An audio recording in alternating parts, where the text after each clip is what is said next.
Hey friends, I'm back today and we are going to do a library haul. Okay, so a few days ago I went to the library and I hadn't been in a couple of weeks. I didn't really have a plan going in. I just wanted to see what new books they had and just check out the shelves. Sometimes I think going in without a plan is the most fun way to explore. So I have today 7 books that I got, and we're just going to go through them. And I'm going to see if you've read any of them, if you recommend any of them, and maybe also if you have any of these on your TBR. So let's get into it. Okay, the first book is The Invisible Life of Addie LaRue, and this book has been on my TBR for several years, and I was reminded of this book. I think I was watching Sarah's Nightstand on YouTube and she was talking about this book. I can't remember if she had recently read it and maybe she was doing like a monthly wrap up, but just I don't think I ever, maybe I knew what the book was about like when it first came out, but I kind of forgot what it was about, and which is kind of funny if you know the like synopsis of the story. But yeah, so I saw it. There was a display of fantastical reads, I think it was, which by the way, the displays in the library are just some of my favorite because you get to see what the librarians pick, and I just really enjoy that. You know, it's like getting book recommendations from your favorite librarians. So I actually have a couple of books. This one and the next one were on that display. So let's read the summary. And it is, let me tell you, this book is, I've seen it all over the place. So I have high hopes for it. Also, can we talk about, look at the inside, how pretty it is. I love it. Here is the summary. France, 1714. In a moment of desperation, a young woman named Adeline meets a dangerous stranger and makes a terrible mistake. As she realizes the limitation of her Faustian bargain, being able to live forever without being able to be remembered by anyone who sees, Addie chooses to flee her small village as everything she once held dear is torn away.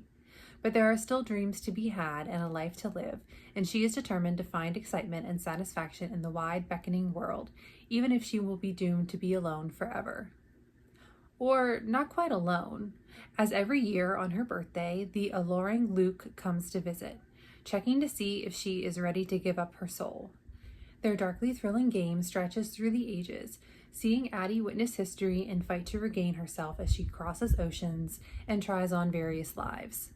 It will be 300 years before she stumbles into a hidden bookstore and discovers someone who can remember her name, and suddenly everything changes again. I mean, come on. That sounds so good. Like, tell me the hype around this one is real because... And look how yellow the pages are, and it's not even that old of a book. It came out in 2020, I think. Like, it's 5 years old, and I feel like so many people have read that book. So, anyway, I think that's really cool. Okay, the next book is The 100 Loves of Juliet. And this one, first of all, I love this cover. Like, this cover is everything to me. I think it's so pretty. Let's read the summary of this one. When Helene was young, she dreamed of the perfect man and filled her notebooks with stories about him and about love in its purest form. But after a messy divorce, she has let go of such naive fantasies. She has moved to a small town in Alaska where she is ready to write her novel and build a new life without romance. Fate has other plans, though. Helene soon meets Sebastian Montague, a handsome fisherman who is her invented hero made flesh, down to the most idiosyncratic details. But how can a man she created possibly exist in the real world? While Helene tries to discover the truth behind his existence, Sebastian is determined to keep that truth from her, for he is a man scarred by serial tragedy, hiding a secret that has broken his heart time and again. Yet the shadows of the past emerge, endangering Helene and Sebastian's future before it even begins, and it becomes clear that it won't be easy to forge a new beginning to the greatest love story of all time. Again, I think this sounds so good. Like, don't get me wrong, I love romance. But when I first got back into reading, like as an adult, I read a lot of like contemporary fiction. And I feel like if I hadn't like really dove into romance and kind of been singularly focused on that these like last two books would have really caught my eye when they came out, and I probably would have read them by now. So that was the reason that I decided to pick those up. So yeah, sounds good. Okay, the next one is nonfiction. And you guys, this one caught my eye because it's called Y2K. And I was a preteen during Y2K. So this time period is very nostalgic for me. And I have never heard of this book, but it's the subtitle here is How the 2000s Became Everything. Essays on the Future That Never Was. It's funny, I have a milestone birthday this year, and I'm debating, I want to do a birthday party, and I'm debating the theme of my birthday party. And the front runner, I'm pretty sure, is going to be a Y2K themed birthday party. So perfect. I'm just in that like nostalgic mode. So I think this will be really cool. I'm curious though if they have this on audiobook, because a lot of times I do like to read nonfiction on audio, but it's not a really big book. So we're going to see how it goes. It's a new book. So this was in the new releases. Actually, the rest of the books were all in the new releases. So the first two were the ones that were kind of backlist, but this is a book that came out in February, or at least that's when the library acquired the copy. So let's read the summary. The early 2000s conjure up images of inflatable furniture, flip phones, and low-rise jeans. It totally does. It was the new millennium and the future looked bright, promising prosperity for all. The internet had arrived and technology was shiny and fun. For many, it felt like the end of history. No more wars, racism, or sexism. But then history kept happening. 25 years after the ball dropped on December 31st, 1999, we are still living in the shadow of the Y2K era. In Y2K, one of our most brilliant young essayists, Colette Shade, offers a delightfully nostalgic and darkly funny meditation on everything from pop culture to the politics of the period. By close reading Y2K artifacts like the Hummer H2, Smash Mouth's All-Star, Body Glitter, AOL chat rooms, TRL, and early internet porn, Shade produces an affectionate yet searing critique of an era that started with a boom and ended with a crash. In one essay, Colette unpacks how hearing Ludacris's hit song, What's Your Fantasy, shaped a generation's sexual awakening. In another, she interrogates how her eating disorder developed as rail-thin models from the collapsed USSR flooded the pages of Vogue. In another, she reveals how the McMansion became an ominous symbol of the housing collapse. Y2K is the first book to fully reckon with the mixed legacy of the Y2K era, a perfectly timed collection that holds a startling mirror to our past, present, and future. So yeah, if you are my age, I think that you would really like this book. I mean, I guess anyone that lived during Y2K, really, right? Because we all lived it. But especially if you're like a millennial, I think that this would be a really cool read. Okay, we're halfway through, and the next book that I got is We All Live Here by Jojo Moyes. This is her latest release. It came out in February, and I had mentioned in a previous video that one of my favorite series is the Me Before You series by Jojo Moyes. I've only ever read one other book by her, which was The Giver of the Stars, or The Giver of Stars, and I am curious about this book. So this one was actually in the winter reading guide by Anne Bogle, who is on she hosts the What Should I Read Next podcast. So it's a really big book. Not quite sure if I'll get to it, but they had a couple of copies and it was intriguing enough to me that I just wanted to have it on my shelf. Oh my gosh, it's $40 for this book in Canada. Books are expensive. Again, another reason to love the library. Okay, let's read the summary. Lila Kennedy has a lot on her plate. She wrote a best-selling book about keeping your marriage alive. Now she's watching her ex-husband play happy families with another woman. There are her daughters, Sally and Violet, who are avoiding school and memorizing age-inappropriate rap songs respectively, and are both furious at their dad. There's Jensen, who Lila may or may not be in a relationship with. she hasn't quite worked it out. There's Bill, her stepdad, who moved in after Lila's mom died. He's a sweetheart, but painfully rigid, especially when it comes to kitchen organization and healthy dinners. And he turns into a petulant child when he sees Gene, a failed Hollywood actor who has used up every line of credit and all his girlfriend's goodwill and has now turned up on his daughter's doorstep, hoping for a place to land, and that daughter is Lila. When this fractured family is forced to live under one roof, Lila thinks she may have reached her limit. But what if the one person you couldn't forgive holds the secret to pulling your family together again? So this is kind of like an intergenerational family saga is the vibe that I'm getting from it. Yeah, it seems interesting, right? Like each of those stories of the characters that are in the book seem really interesting, and I'm curious how they're all going to overlap. Curious about this one. Plot. I think this cover is like one of the prettiest covers I have ever seen. I love flowers and have recently gotten into gardening, so I just feel like this speaks to me. It's very spring. I saw this on a Booktubers wrap up for like newer releases, I think. So that's kind of how it was on my radar, but yeah.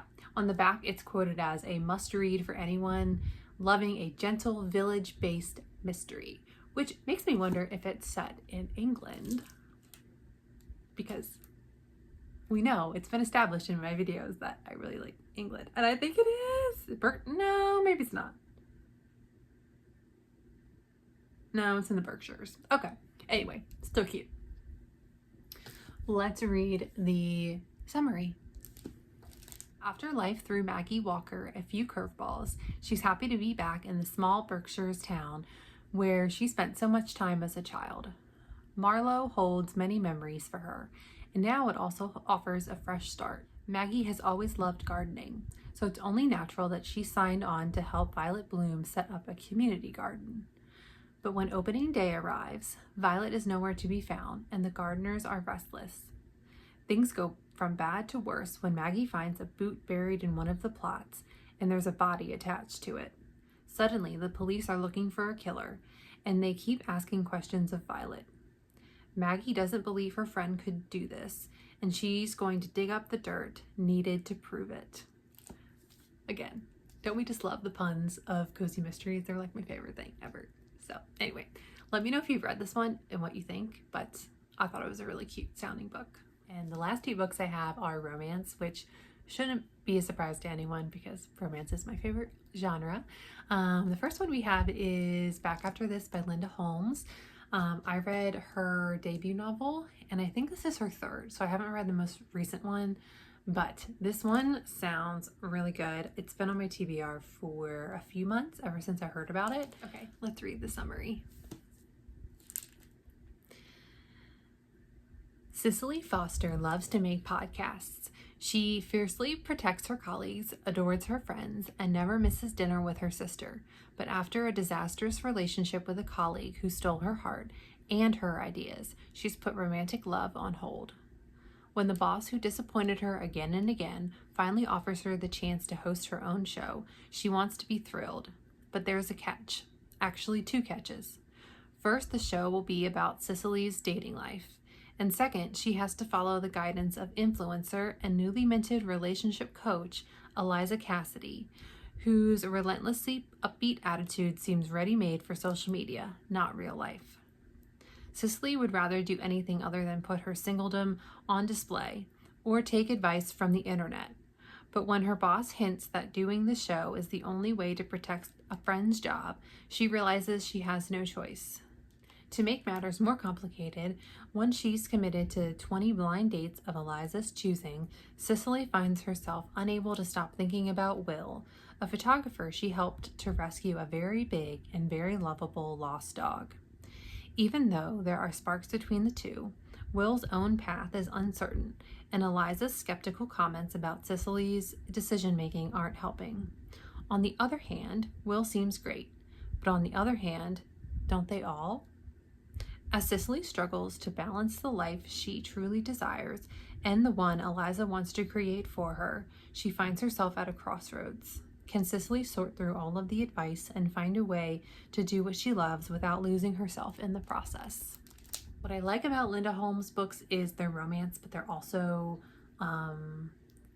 like there's a strong component of like the female main character like coming into her own, and so like kind of coming of age, but not really because they're adults, you know. But yeah, so it was a theme in the first book that I read by her, so I'm curious. It sounds like it'll kind of be a theme in this one too, so curious if this one is good or not.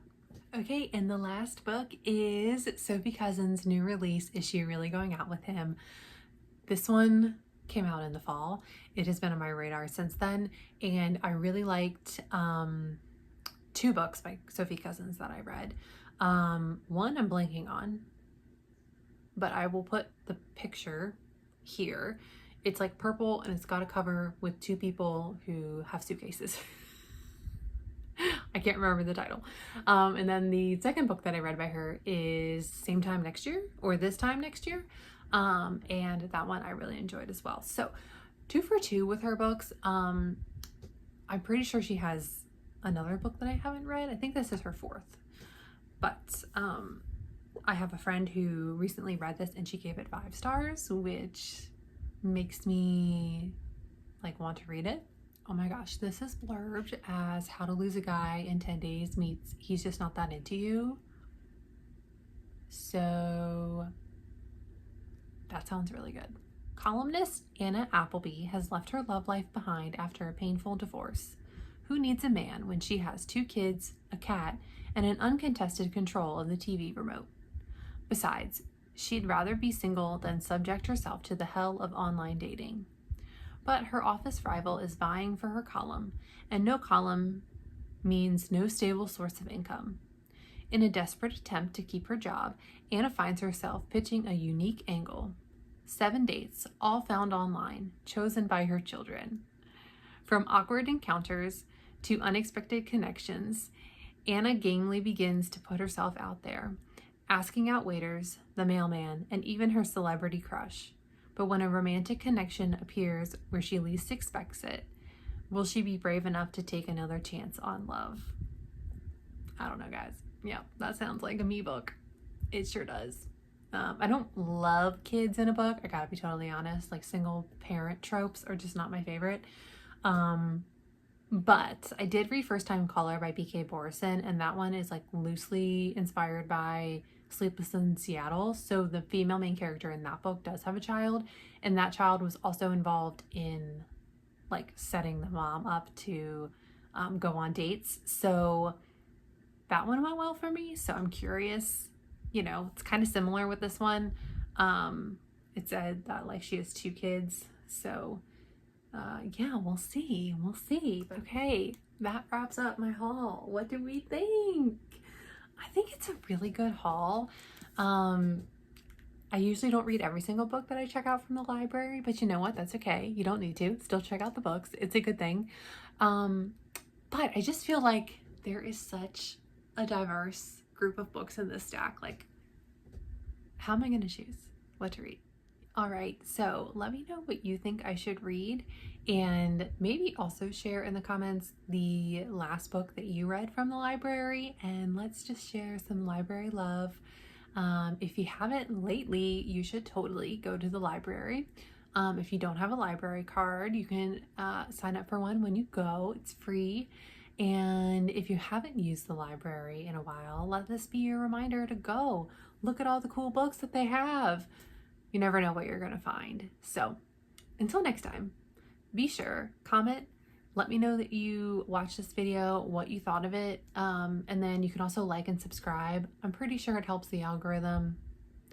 I have fun here, so if you liked the video, give it a like, right? But yeah, I'd love for you to hang around if you wanted to subscribe, and I will talk with you guys soon. I hope you have a good rest of your day. Bye!